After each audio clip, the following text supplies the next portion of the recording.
That's what they call light leakage, not appropriate for interview. Thank you.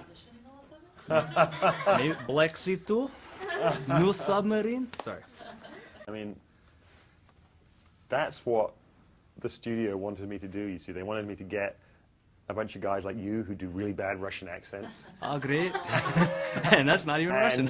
And you, that sounded Scottish. And that's obviously what most movies do when you got a Russian villain, or they get sort of somebody who can do a bad Russian accent, or a Serbian actor or something. And I was determined that, I want to keep this authentic, and also kind of something exciting about going to another country like Russia and finding the best actors you can and bringing them back and putting your movie. And they look different, they look Russian. They're also just really good, actually. They're interesting and good actors. So yeah, I wanted to, because I come from a world of documentaries originally, I think I always like to keep things as authentic as possible. I'm not very good at kind of thinking, let's just imagine he's Russian. I'd rather he was Russian than that I can't understand what he's saying. It really does, give lifeblood to the film. I think so, yeah. I think it really does. The sense that these people, are different. You can feel between the English speakers and the Russian speakers. You can feel there is this natural lack of communication and tension between them. Well, one of the interesting things about the movie is right off the bat, it's not your typical submarine movie. It's not a wartime film. And this is one thing I was curious. You're coming up with the idea for the film. So you have submarine film, heist flick, white-knuckle thriller. It's like, did you ever imagine that would have worked in one sentence? Well, one of the things I think that's really good about the movie is that Dennis, who wrote the script, just delivers like a really satisfying, twisty narrative. You don't know where this story is going to go, and that's always fun when you go to the movies and you don't really know. Too many genre films or horror movies, you kind of know. It's more about, how are they going to do it? How are they going to make this story work, rather than what is the story? So I really like the idea that people go into the theater, they don't know that much about it, and they're going to be taken on a ride, and get that pure pleasure you get from just being told a good story.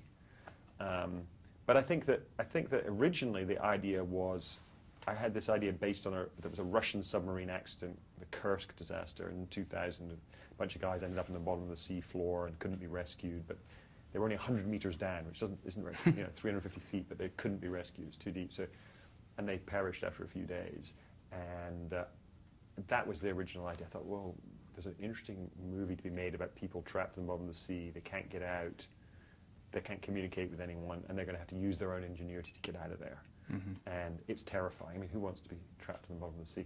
And then I thought, well, to make it different than other submarine movies, wouldn't it be great if they're not naval people, they're not military, they're there for a reason that they can't tell other people, they're secretly there, they're looking for some treasure, and that was kind of the original idea. And I gave that then to the writer Dennis Kelly, and he came up with this twisty story and this kind of thrill ride.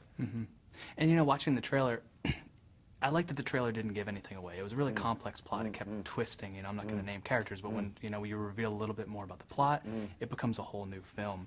And in addition to being a heist film, it's not greed-driven. What I really liked about it was the impetus for Jude Law's character.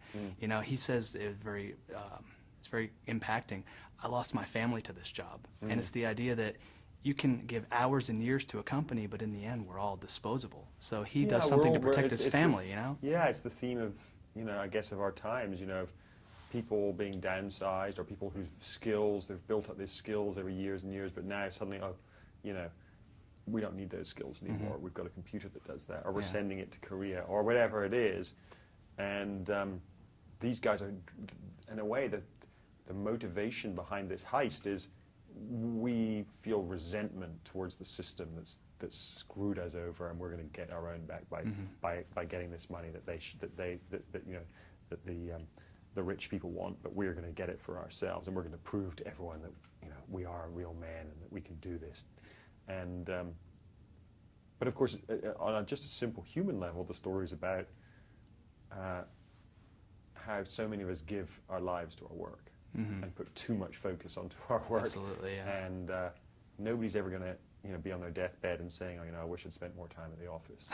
They're going to be saying, I wish I'd spent more time with my kids. I wish I'd made that relationship work. I wish I was still married to that, or whatever it is. Those are the things that really matter to us fundamentally. And so that, I think, that's that's the message of the movie. And it's a simple message, simple human story, I guess, at its heart.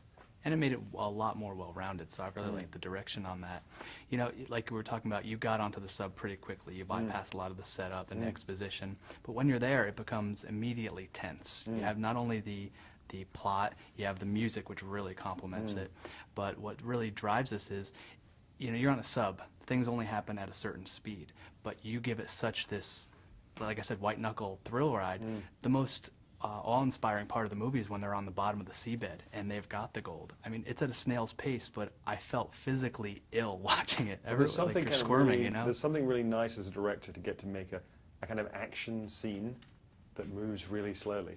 You know what I mean? It's where you're not, you know, because most action scenes these days are kind of cut, cut. But when you're underwater and everything's moving slowly, you know, it actually makes it creepy and frightening. And it's we kind of referenced the beginning of Alien, you know, the original Alien, when they're on that planet and they land there, and there's the wind and the smoke, and you can't really see very much. Little glimpses of the landscape of this planet, and they go into the cave, and it's kind of that sort of feeling we were trying to create. So, yeah, it's also just you know, I wanted to build the movie around this big sequence, this underwater sequence, and that felt like that was the kind of that's the part that people are going to remember in this movie. Absolutely. Yeah, I was sitting with all the critics when we were watching it, and I kept looking, you know, out of the corner of my eyes, and everybody was just kind of very tense. So you knocked Well, it out of the park.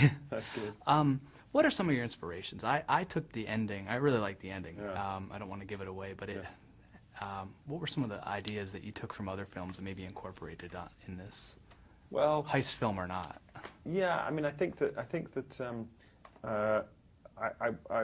I looked at movies that aren't necessarily heist movies, but it was The Treasure of the Sierra Madre film, which is, you know, about greed and about kind of working class guys who are down on their luck. And that was the one thing. I looked at William Friedkin's movie, The Sorcerer, which is again a similar kind of thing. It's a bunch of guys who ends up Hail Mary kind of pass. They're going to do this.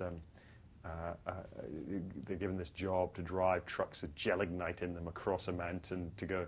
You know, somebody on the side of the mountain needs the gelignite to put out a huge oil fire that started, and so that's one of the inspirations.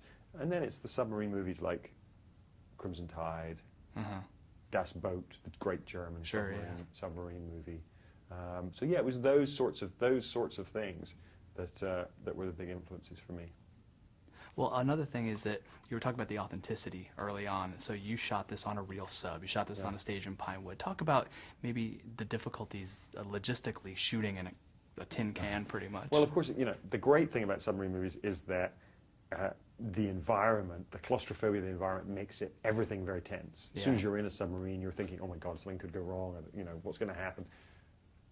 But at the same time, that's the downside of making a submarine film. You're stuck in this one environment the whole time. You've got to try and make it visually interesting using lighting or camera movement or whatever, but you've also got to try to find a way to move the actors around, because it's hard to move the actors. When basically a submarine's like a long corridor, you can't move people in a usual way that you would in a movie, and you can't do big tracking shots and all this kind of stuff. So you have to get used to a much more limited style of filmmaking, and that really frustrated me to begin with when I was on the real submarine, where you couldn't move walls out of the way and whatever. And then when I went onto the set at Pinewood Studios, I started off by sort of removing the side of one of the sets and got a crane and was kind of moving the camera around like this. But I looked at it, and everyone else looked at me like, this feels weird.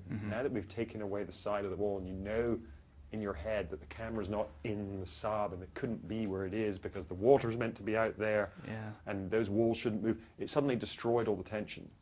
And so we decided, okay, we're not going to do that. We put the wall back on, and we did everything as though it was a real submarine. We kept the camera in there. We kept it very claustrophobic. Excellent. Kevin, it's a fantastic film. Thanks very much for your time. Thank you very much for coming to talk. Go see Black Sea on January 23rd.